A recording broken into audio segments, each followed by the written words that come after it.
En esta oportunidad vamos a abrir la palabra del Señor en el libro de los Hechos de los Apóstoles, en el capítulo número 27. Libro de los Hechos de los Apóstoles, capítulo número 27.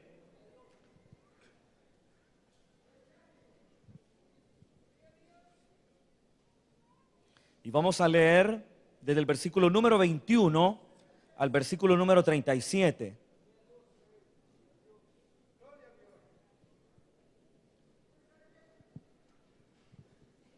Hechos, capítulo número 27, versículos del 21 al 37. Gloria al Señor. La palabra del Señor dice, versículo 21, entonces Pablo, como hacía ya mucho tiempo que no comíamos, puesto en pie en medio de ellos, dijo, habría sido por cierto conveniente, oh varones, haberme oído y no zarpar de Creta tan solo para recibir este perjuicio y pérdida. Pero ahora os exhorto a tener buen ánimo, pues no habrá ninguna pérdida de vida entre vosotros, sino solamente de la nave. Porque esta noche ha estado conmigo el ángel del Dios de quien soy y a quien sirvo, diciendo, Pablo, no temas. Es necesario que comparezcas ante César. Y aquí Dios te ha concedido todos los que navegan contigo. Por tanto, oh varones, tened buen ánimo, porque yo confío en Dios que será así como se me ha dicho. Con todo, es necesario que demos en alguna isla. Venida la 14ª noche y siendo llevados a través del mar Adriático, a la medianoche los marineros sospecharon que estaban cerca de tierra, y echando la sonda hallaron 20 brazas, y pasando un poco más adelante, volviendo a echar la sonda, hallaron 15 brazas.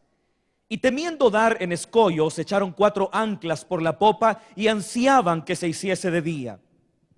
Entonces los marineros procuraron huir de la nave y echando el esquife al mar aparentaban como que querían largar las anclas de proa. Pero Pablo dijo al centurión y a los soldados, si estos no permanecen en la nave, vosotros no podéis ser salvos. Entonces los soldados cortaron las amarras del esquife y lo dejaron perderse. Cuando comenzó a amanecer, Pablo exhortaba a todos a que comiesen diciendo, este es el 14º día que veláis y permanecéis en ayunas sin comer nada. Por tanto, os ruego que comáis por vuestra salud, pues ni aun un cabello de la cabeza de ninguno de vosotros perecerá. Y habiendo dicho esto, tomó el pan y dio gracias a Dios en presencia de todos, y partiéndolo comenzó a comer. Entonces todos, teniendo ya mejor ánimo, comieron también.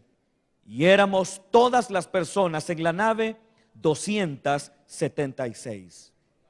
Amén. Gloria a Dios. Vamos a orar en esta oportunidad al Señor y vamos a presentar cada una de estas peticiones que han venido hasta este púlpito. Tenemos la confianza que el Señor escucha, tenemos la confianza que Dios responde. Y luego también vamos a pedirle al Señor que hable a nuestras vidas a través de su palabra. Así que pongámonos de acuerdo en este momento y acerquémonos al trono de la gracia para alcanzar misericordia y hallar gracia para el oportuno socorro. Oremos al Señor. Bendito Dios y Padre que estás en los cielos. En esta noche, Señor, te damos muchas gracias.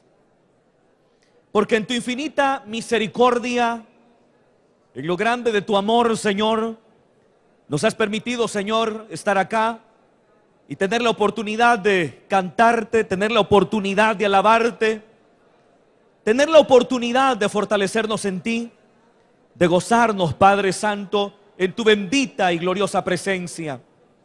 Señor, en esta noche te damos muchas gracias por tu multiforme gracia, porque nos has coronado de favores y misericordias. Señor, nos acercamos delante de ti puestos de acuerdo en el nombre de tu Hijo amado Jesús nuestro Señor, para pedirte, Padre, por cada una de las peticiones de oración que han venido, Señor bendito, a este púlpito. Padre, tú conoces cada una de ellas y las ponemos ahora, Señor, delante de ti. Te pedimos, Señor, que los que están enfermos, que sean sanados.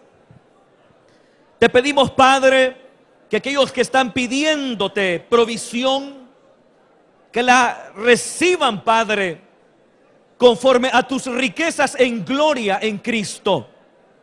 Que aquellos, Padre, que están orando para que tú les des tu ayuda y tu sabiduría para poder resolver toda adversidad que ellos puedan estar enfrentando, te pedimos, Padre, que tú se las proveas en el nombre poderoso de Jesús, para que, confiados a tu palabra y siguiendo tus instrucciones, puedan enfrentar todo tipo de adversidad, Señor. En el nombre de tu Hijo amado Jesucristo te lo pedimos.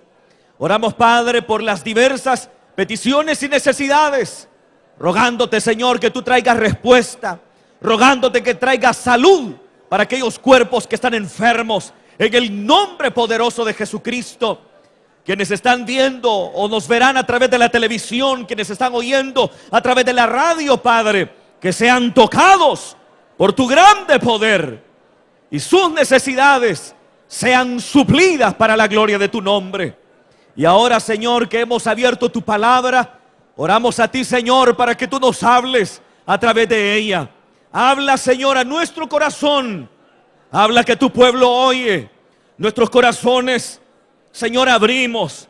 Nuestras mentes están receptivas para poder percibir lo que a través de tu palabra, Señor, tú nos quieres mostrar. Ilumínanos, danos entendimiento, sabiduría y revelación por medio de tu Espíritu Santo. En el nombre de Jesucristo te lo pedimos. Muchas gracias, Señor. Amén. Amén. Gloria a Dios. Pueden tomar su asiento, mis hermanos y hermanas. Gloria al Señor. El título del sermón de esta noche es ¿cómo enfrentar efectivamente la adversidad? ¿Cómo enfrentar efectivamente la adversidad? Todos tenemos adversidades. Todos pasamos por momentos difíciles. Pero existe una manera adecuada de enfrentar esos momentos difíciles, como también existe una manera correcta.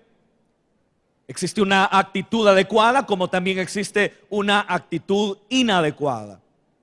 Y a la luz de esta porción de la palabra, aprenderemos en esta oportunidad cuál debe ser esa actitud para que podamos enfrentar con eficiencia las diversas adversidades que nosotros a lo largo de nuestra vida cristiana encontraremos. La porción que he tomado en esta oportunidad es una porción de las más interesantes del libro de los Hechos de los Apóstoles. Y vaya que el libro de los Hechos tiene muchos pasajes sumamente emocionantes e interesantes. Sin embargo, ahora nos encontramos en una sección del libro de los Hechos de los Apóstoles en donde Lucas está describiendo el camino hacia la ciudad de Roma. Recordemos que el apóstol Pablo desarrolló un ministerio bastante interesante, bastante prolífico. Fue un hombre usado por el Señor. Y desde el capítulo número 13 hasta el capítulo número 20 se relatan 12 años del ministerio del apóstol Pablo. Sin embargo, del capítulo número 21 al capítulo número 28 se nos relatan los últimos 3 años del ministerio de este singular hombre de Dios. Las prisiones eran algo no tan extraño no tan desconocido por el apóstol, ya que siendo predicador de las buenas nuevas de salvación, cayó preso en repetidas oportunidades debido a la intolerancia de los judíos de su época. La última de esas ocasiones en las que el apóstol es privado de su libertad fue cuando él realiza un viaje a la ciudad de Jerusalén. Usted recordará que antes de llegar a la ciudad de Jerusalén, un profeta llamado Agabo le dijo por medio del Espíritu Santo a Pablo que no subiera a Jerusalén, porque le esperarían azotes, le esperaría prisión, le esperarían cadenas. Y cuando los hermanos escuchan aquella advertencia en boca del profeta Agabo, ellos empiezan a rogarle al apóstol que no vaya a la ciudad de Jerusalén, que no suba a Jerusalén. Sin embargo, el apóstol está resuelto a ir, de manera tal que le dice: ¿qué están haciendo ustedes quebrantándome el corazón? Yo estoy dispuesto no solo a ser atado, sino aún a morir en Jerusalén por causa del Señor. Y al darse cuenta que no pudieron detener al apóstol, los creyentes terminan diciendo: que se haga la voluntad del Señor. Cuando el apóstol llega a la ciudad de Jerusalén, tuvo un encuentro, por ejemplo, con Jacobo, el obispo de la iglesia en Jerusalén. Algunos incluso llaman a ese encuentro no un encuentro, sino un desencuentro. Y eso pues usted lo puede leer en su casa y no lo vamos a explicar en esta oportunidad. Pero como resultado de esa reunión con Jacobo, Pablo se va al templo, es decir, al templo judío, acompañando a otros personajes que habían tomado un voto a la manera judía. Y Pablo, para tranquilizar un poco a aquellos creyentes que todavía sostenían algunos elementos propios del judaísmo, él se hace pasar como alguien que de una u otra forma todavía está siguiendo algunos elementos propios del judaísmo. Pero estando en el templo, alguien dijo que el apóstol había introducido en el templo a un gentil.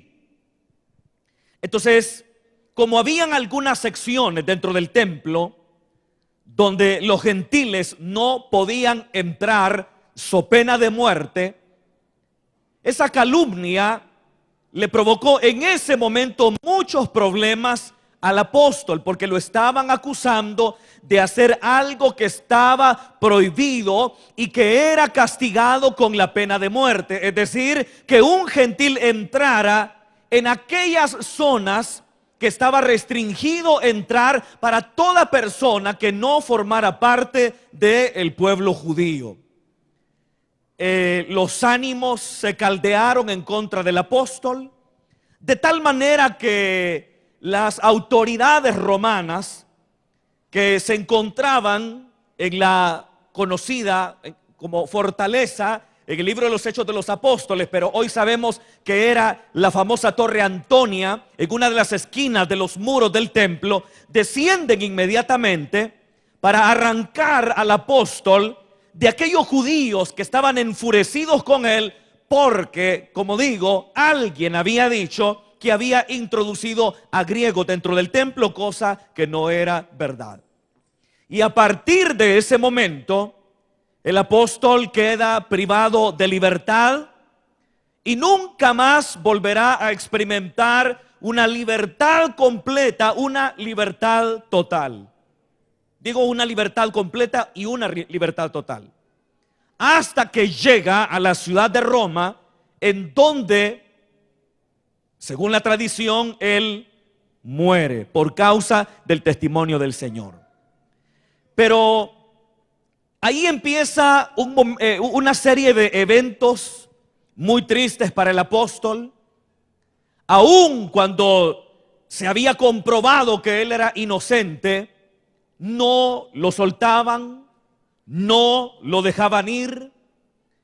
De manera tal que en un momento el apóstol apela al emperador. Es decir, que al ver que no se le hacía un juicio justo, él toma la decisión de usar uno de los derechos que tenía como ciudadano romano, y es que su caso podía ser ventilado ante un tribunal superior que el tribunal que lo estaba juzgando en ese momento.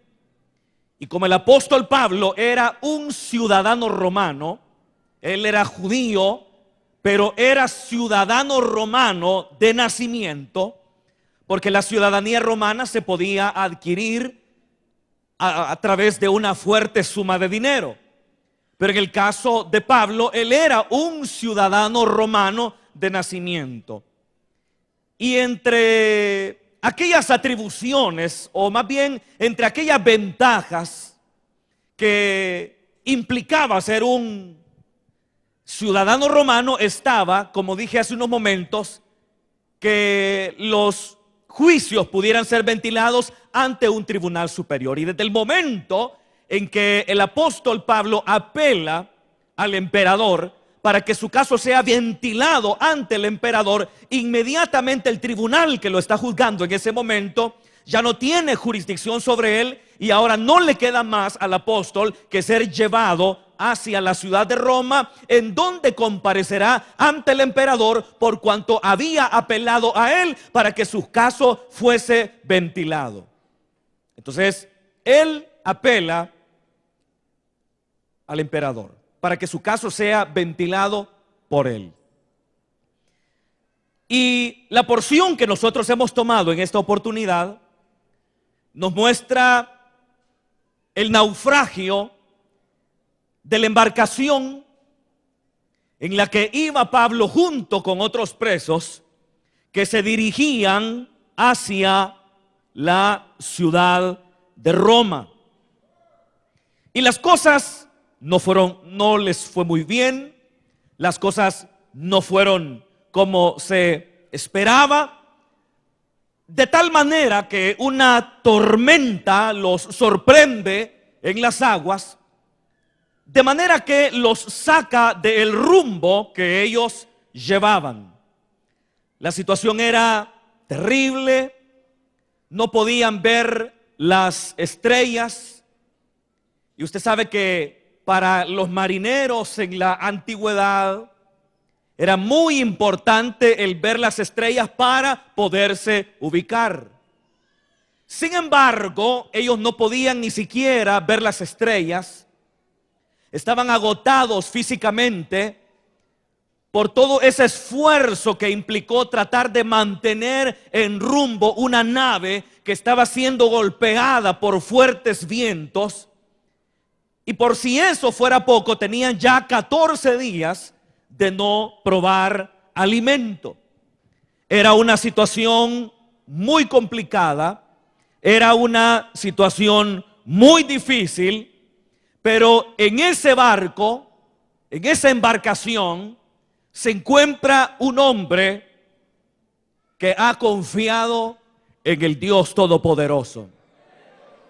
Un hombre que enfrenta esa adversidad que están viviendo de una forma en que cada uno de nosotros debemos enfrentar cada una de nuestras adversidades y nuestros problemas.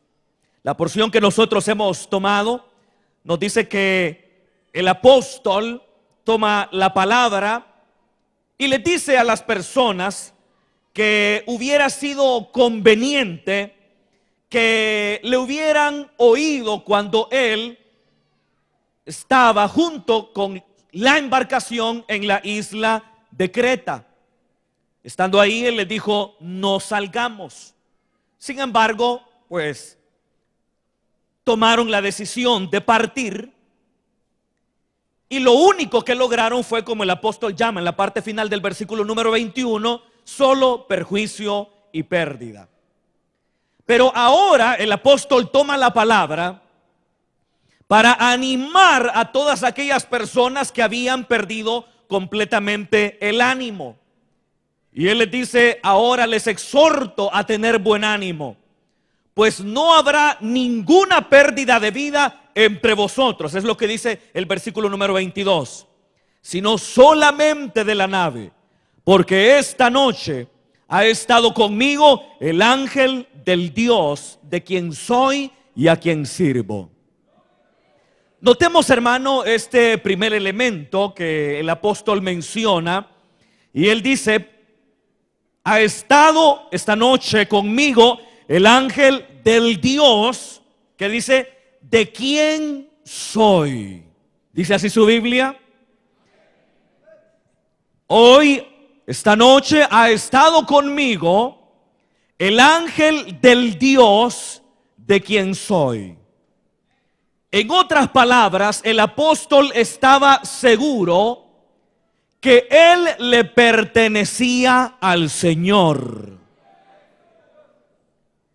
Cuando nosotros vamos a la palabra del Señor, nos daremos cuenta que nosotros hemos sido comprados a precio de sangre.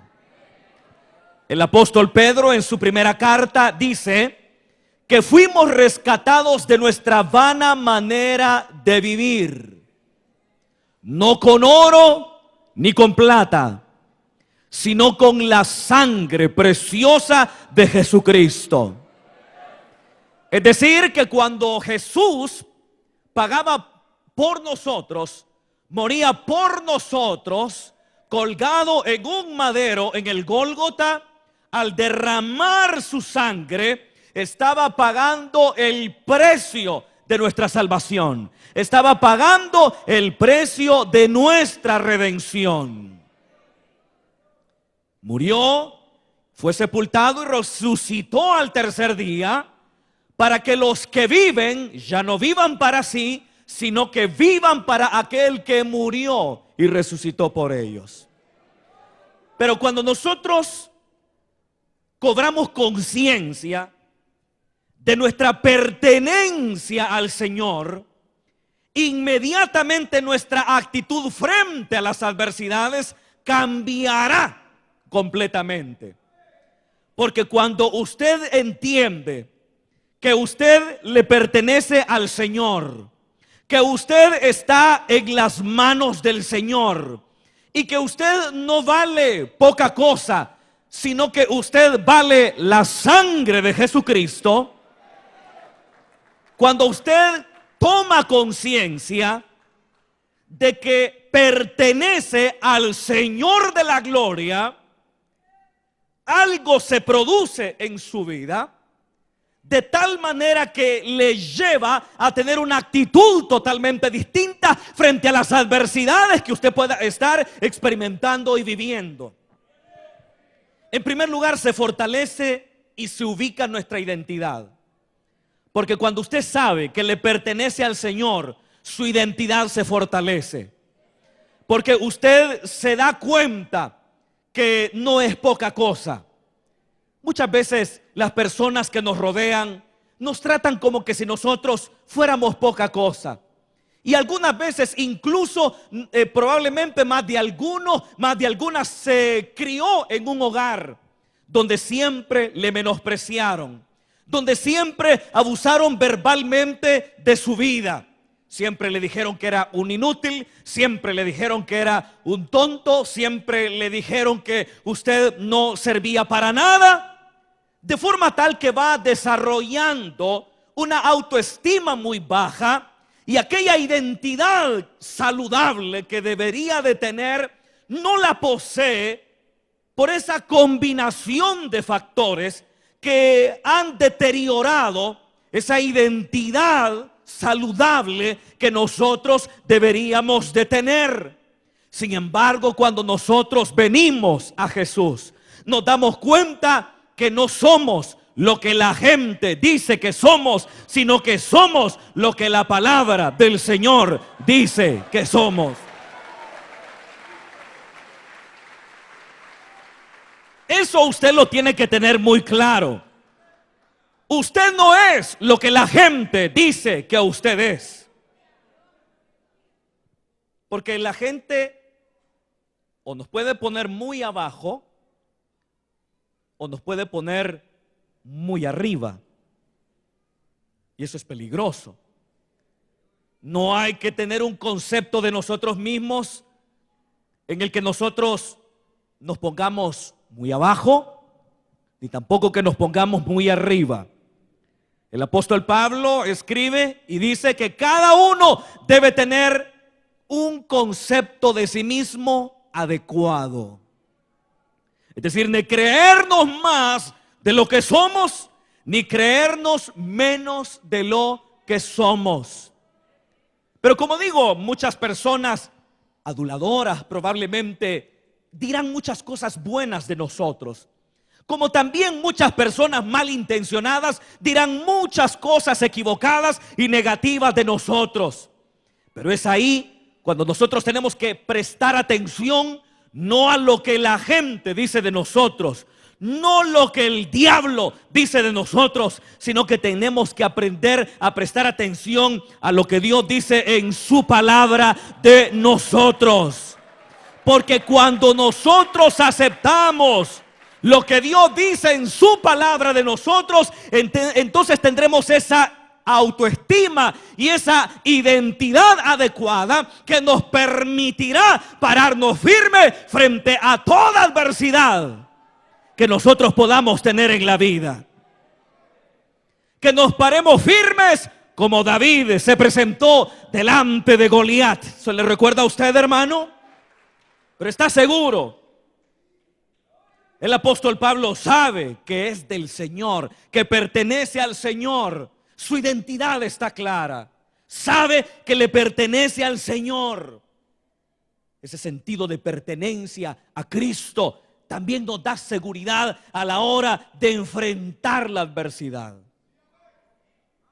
Recordemos las palabras de Jesús, que nosotros somos sus ovejas. ¿Cuántas ovejas del Señor hay acá? ¿Cuántos son ovejas del Señor acá?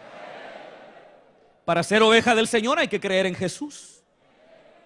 Hay que entregarle el corazón a Él. Pero siempre habrán lobos merodeando.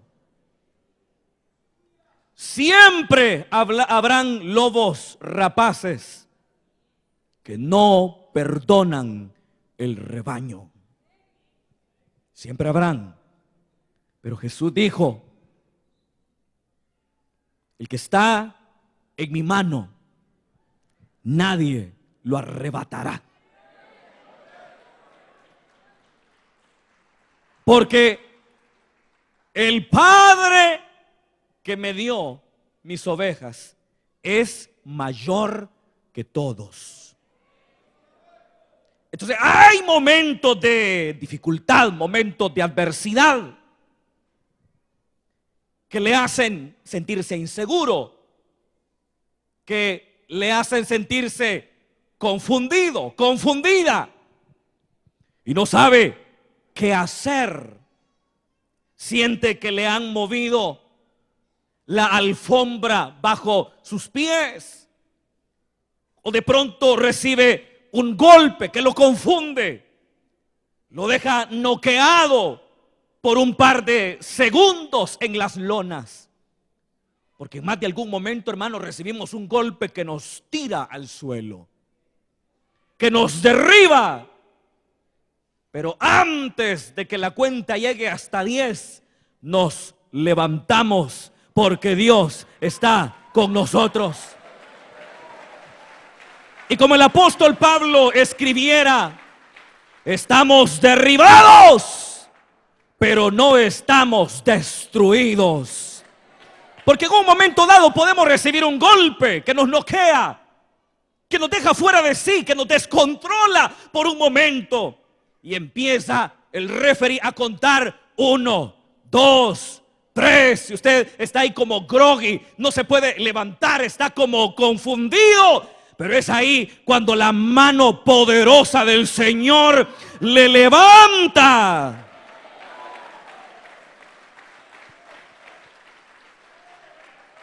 Y le da esa seguridad de que no podrá ser arrebatado de la mano del Señor. En más de algún momento nos sentimos amedrentados por las luchas, por el enfrentamiento en contra de las fuerzas de las tinieblas, y de pronto sentimos que las cosas no van a ir mejor. Pero es ahí, hermano, cuando el saber que le pertenecemos al Señor nos da esa seguridad que nosotros necesitamos. Es importante tener conciencia que le pertenecemos al Señor, hermano, porque esa conciencia también potenciará nuestra obediencia al Señor. ¿Sabe por qué, hermano?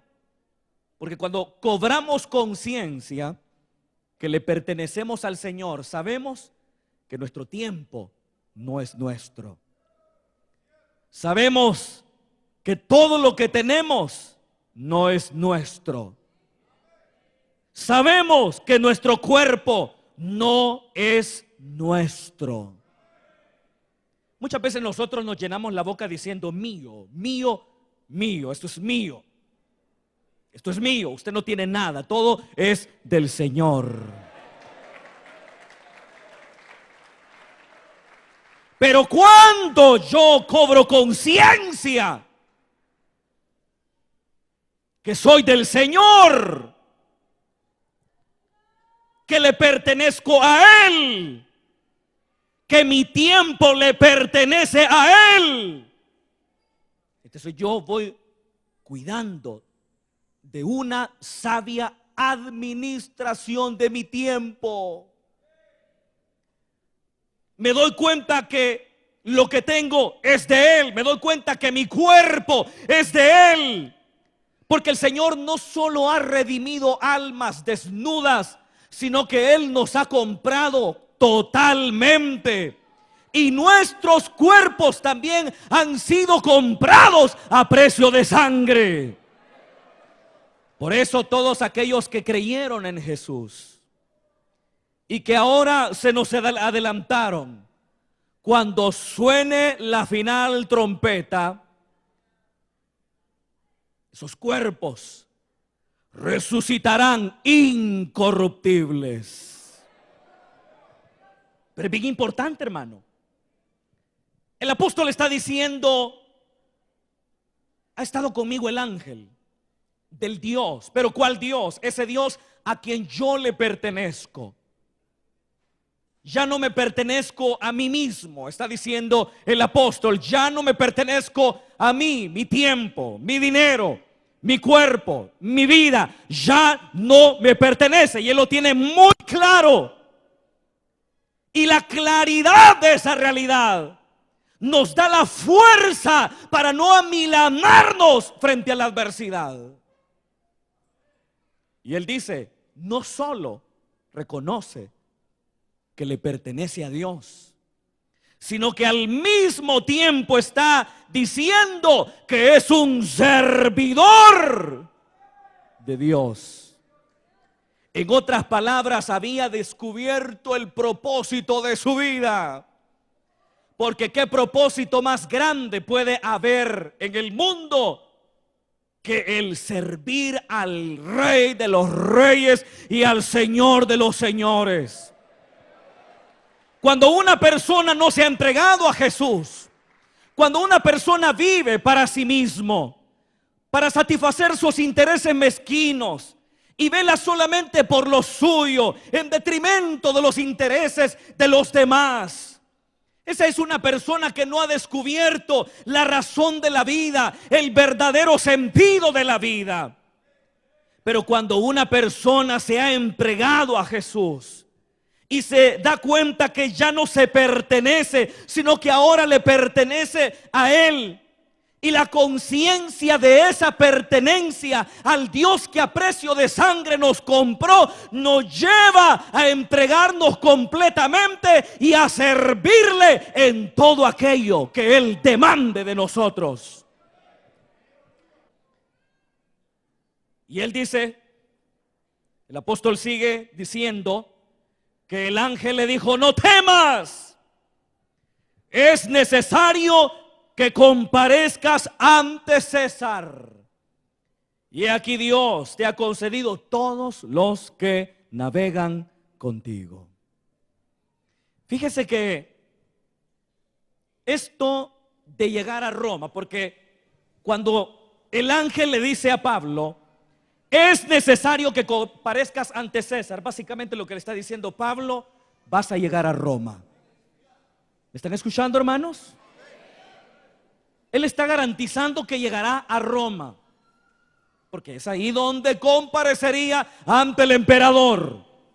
Y aun cuando no habían comido, estaban debilitados y no se veían las estrellas en el firmamento, y habían perdido el rumbo y habían recibido pérdida y perjuicio, no obstante, allí estaba el Señor para garantizarle a su siervo que aun cuando la adversidad era grande, Él la superaría de forma tal que llegaría a su destino, es decir, la ciudad de Roma.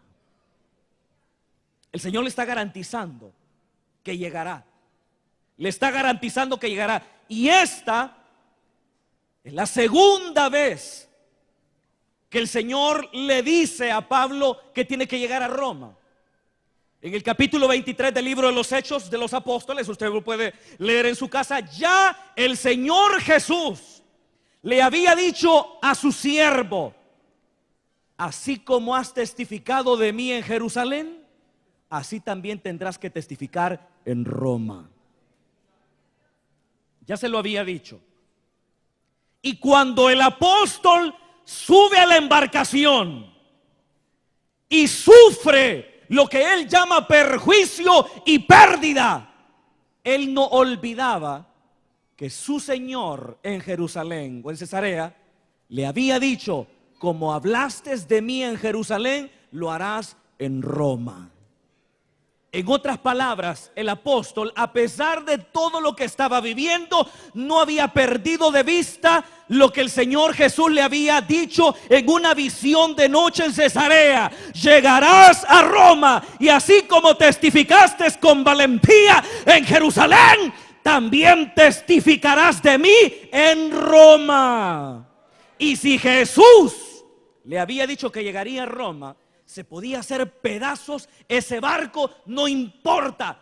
El apóstol llegaría a Roma, porque cuando el Señor nos habla a través de su palabra, todo lo que Él se cumple, todo lo que Él promete, lo cumple, porque no es hijo de hombre para que mienta. No es hombre para que mienta, ni hijo de hombre para que se arrepienta. Y Jesús le había dicho: testificarás en Roma. Y él lo sabía. Pero a pesar que el apóstol sabía lo que el Señor le había dicho, no obstante, él ora. Fíjese qué maravilloso es, hermano. Nosotros casi siempre oramos para que algo se cumpla, para que algo se dé, o porque Dios nos dé la garantía que obtendremos aquello que nosotros esperamos. Y una vez tenemos la certeza que recibiremos lo que le hemos pedido al Señor, muchas veces dejamos de orar. El apóstol Pablo bien hubiera dicho: bueno, el Señor es fiel. Él me ha dicho que voy a llegar a Roma, porque así como testifiqué de su nombre en Jerusalén, testificaré en Roma. Voy camino a Roma. Esta nave ha sufrido perjuicio y pérdida.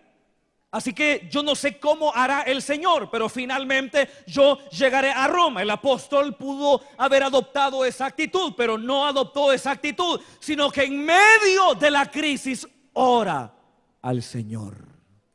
Porque eso es lo que el ángel le dice al apóstol: Dios te ha concedido todos los que navegan contigo. Si le está diciendo Dios te ha concedido todos los que navegan contigo, quiere decir, Pablo, tu oración ha sido escuchada. Entonces, si alaba al Señor, hermano, siempre la oración debe estar presente. En todo momento, en toda adversidad. Por grande, por enorme que sean los conflictos, los problemas, siempre debe estar presente la oración. Aun cuando ya le dijeron que eso que usted está pidiendo es ya un hecho, no pare de orar. ¿Cuántos recuerdan al profeta Daniel? La palabra del Señor dice que en cierta oportunidad, recordemos que el libro o la trama del libro de Daniel se ubica en el cautiverio en Babilonia. Daniel es un cautivo de Judá en Babilonia. Y en cierta oportunidad empieza a escudriñar los profetas, particularmente el profeta Jeremías. Y leyendo el profeta Jeremías, se da cuenta que el profeta había anunciado que los años que estarían los hijos de Judá en el cautiverio serían 70.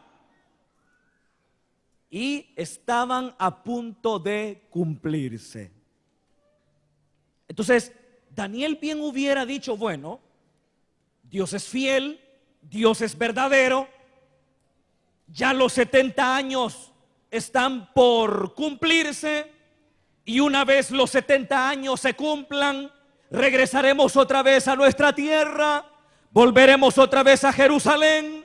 Así que me siento, me acuesto en una hamaca, me doy aire mientras se cumple la promesa de Dios, porque está a punto de cumplirse los 70 años. El profeta no hizo eso. Cuando él se da cuenta que está a punto de cumplirse los 70 años, dice el libro de Daniel en el capítulo número 9, que volvió su rostro a Dios en oración. Vuelve a Dios su rostro en oración. Como digo, hermano, aun cuando ya le dijeron que eso que usted estaba pidiendo es suyo, no deje de orar. ¿Están oyendo, hermano? No deje de orar. No deje de orar. La oración es importante en medio de toda adversidad, en medio de toda dificultad, porque la oración nos llena, la oración nos fortalece. La oración nos abre el entendimiento para tener una perspectiva totalmente distinta de lo que nosotros estamos viviendo. Porque cuando nos apartamos de la oración, vemos los problemas enormes, vemos los problemas grandes, aun cuando probablemente no lo son. Pero cuando oramos a Dios, ocurre lo que el salmista le dice al Señor: llévame a la roca que es más alta que yo. Él nos levanta por encima de las circunstancias. Y aun cuando el apóstol sabía que no importaba lo que ocurriera, su maestro le había dicho que llegaría a Roma, no por eso deja de lado la oración, para que lo que su maestro le prometió se haga una realidad. ¿Cuánto dan gloria a Dios? El versículo 25 dice: por tanto, oh varones, tened buen ánimo, porque yo confío en Dios que será así como me ha dicho. Confío en Dios. Confíe en Dios en todo momento, mi hermano, mi hermana. Con todo, dice el apóstol, es necesario que demos en alguna, ¿qué dice, hermano? Que demos en alguna isla. Fíjese, el Señor le dio certeza de una cosa, y es: ninguno morirá. ¿Dicen amén? Le dio certeza: ninguno morirá. Pero no le dijo a dónde iban a encallar. ¿Me entiende lo que le digo? Le dijo: Pablo, has orado por toda esta gente, incluidos presos, hermanos. Y habían muchos presos, delincuentes, muchos de ellos. Bueno, no estaban presos por otra cosa. El apóstol estaba preso por el testimonio del Señor. Pero ora para que se salven todos. Y el ángel le dice: Dios te ha concedido a todos. Le da certeza. Y la certeza es: no se muere nadie. Pero no le dice a dónde encallarán. No le dice a dónde naufragarán. No le dice qué ocurrirá después. Cuando nosotros leemos el libro de los Hechos de los Apóstoles, sí sabemos a dónde llegó el apóstol Pablo. Y llegó a una isla llamada Malta. Pero en este momento el apóstol, aun cuando tiene la certidumbre que su oración ha sido escuchada, no obstante, el siguiente paso él no lo conoce. Simplemente dice lo que lógicamente ocurriría: en alguna isla vamos a dar. ¿Sabe qué nos enseña esto? Que no siempre Dios nos dice qué hará con nosotros. De pronto nos dice y nos indica algo. De pronto se torna tan claro lo que Él espera de nosotros. Pero llega un momento en que el siguiente paso usted lo ignora. Usted lo ignora. ¿Pero por qué? Porque Él nos está enseñando a confiar y a depender de Él. ¿Se recuerda cuando el profeta Jeremías, Dios le habla y le dice: Jeremías, ve a la casa del alfarero? Tal vez el profeta hubiera dicho: Señor, ¿pero para qué? Pero el Señor se le adelanta y le dice: vete a la casa del alfarero, allá te haré oír mis palabras. En otras palabras, en este momento lo único que tú tienes que saber es que tienes que ir a la casa del alfarero. No me preguntes más. Todo lo que tú necesitas saber en este momento es que tienes que levantarte del lugar donde estás e ir a la casa del alfarero. ¿Y a qué, hermano? ¿Y quién sabe, hermano? ¿Y qué me va a decir el Señor? ¿Y yo qué sé? Le hubiera dicho el profeta. Pero llega a la casa del alfarero y ve al alfarero trabajando en la rueda. Hasta que después de un momento le llega la palabra al profeta. Pero primero le dijo: vete a la casa del alfarero y será allá donde te diré por qué te envié ahí. Fue el apóstol Pablo cuando se convirtió. ¿Recuerda la conversión de Saulo de Tarso? Cuando iba a perseguir a la iglesia y de pronto, a eso del mediodía, se le aparece el mismo Hijo de Dios y le dice: Saulo, Saulo, ¿por qué me persigues? Dura cosa te es dar coces contra el aguijón. Y le dice: Señor, ¿quién eres? Y le dice: yo soy Jesús a quien tú persigues. Y Saulo le dice: Señor, ¿qué quieres que haga? Y él le dice: vete a la calle que se llama derecha y allí te diré lo que debes hacer.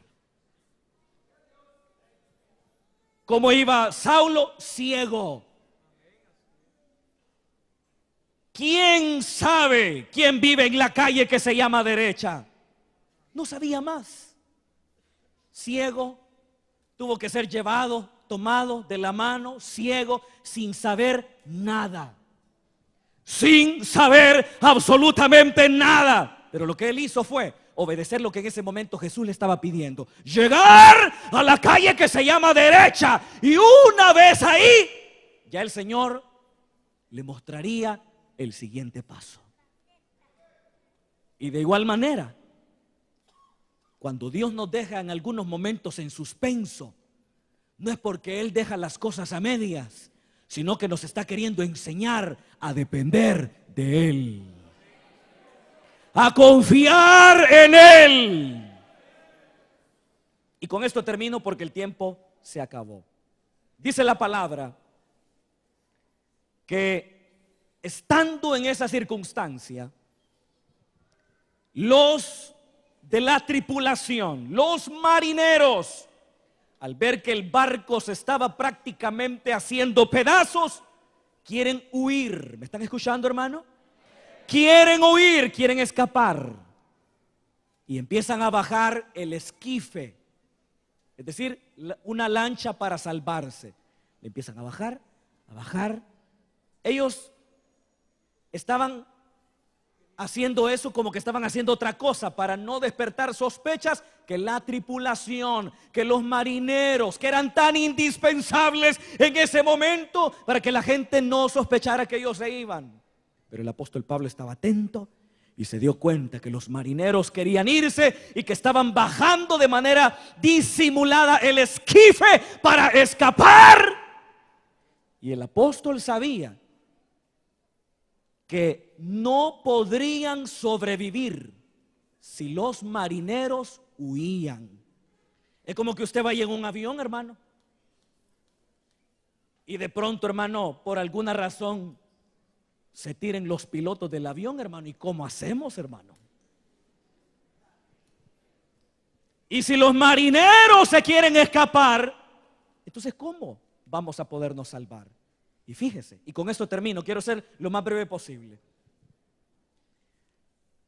Aun cuando Pablo sabía que el Señor le dijo: llegarás a Roma y nadie se muere, no obstante, él sabe que a la hora de enfrentar las adversidades hay cosas que Dios hace y cosas que nosotros podemos hacer.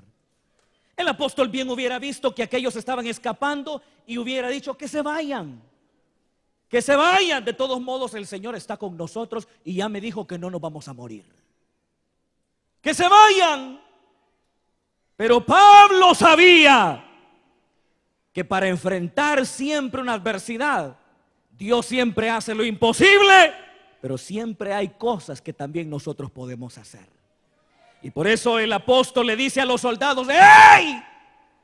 Los marineros se van a escapar. Versículo 31. Y si estos no permanecen en la nave, vosotros no podéis ser salvos. Por no decir, ni yo tampoco. Él sabía. Y por eso los soldados cortan las amarras del esquife y lo dejan ir para garantizar que los marineros quedarían en la nave, para garantizar un arribo seguro a cualquier isla que no sabía cuál era. Y de igual forma, siempre en medio de todo problema hay algo que usted puede hacer. En sus finanzas, usted ore al Señor, hermano, pero también examine a la luz de la palabra qué puede usted hacer para mejorar sus finanzas. En su salud, usted ya sabe lo que tiene que hacer para mejorar su salud. Usted está diciéndole: Señor, sáname. Pero sigue comiendo grasa y el doctor le dijo: ya no coma grasa.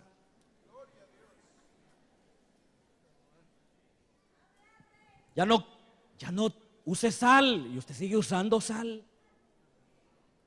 Y usted le está diciendo: Señor, sáname. Sí, Él tiene poder para sanarlo. ¿Cuántos creen que el Señor tiene poder para sanarlos? Pero usted tiene que hacer lo suyo también. Dicen amén. En su familia, los problemas, en el matrimonio, en la familia, hay dificultades. Usted ore a Dios, pero también hay cosas que usted también puede hacer.